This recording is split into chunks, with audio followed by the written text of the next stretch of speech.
আইফোনের ক্যামেরাতে vivid photo তুললে অনেক সুন্দর হয়, কালারফুল হয় এবং আরও ব্রাইট হয়। সো চলুন গিয়ে দেখি ফটো তুলে।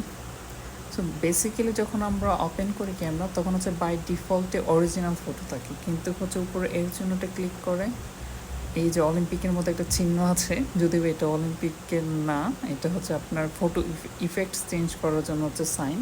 এখানে ক্লিক করে আপনি ভিভিড অপশন চুজ করতে পারবেন। দেন ছবি তুললে ছবিটা অনেক কালারফুল এবং ব্রাইট দেখা যায়। তবে একটা ঝামেলা মানে কয়েকজন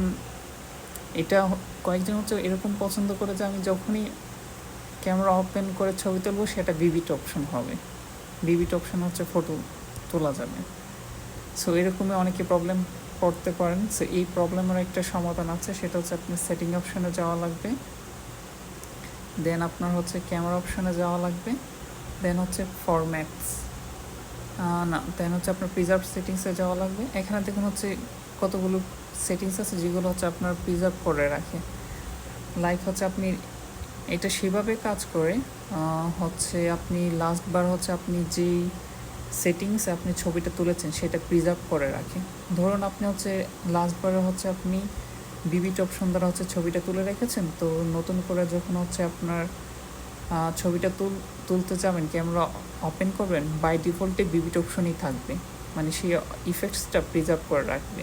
সেই জন্য আপনি দুইটা অন করা লাগবে, একটা কন্ট্রোলস মেনু আর একটা ক্রিয়েটিভ কন্ট্রোলস। এখানে আপনার বিভিন্ন কন্ট্রোল প্রিজার্ভ করে রাখবে আর নিচেটা বিভিন্ন ইফেক্টস প্রিজার্ভ করে রাখবে।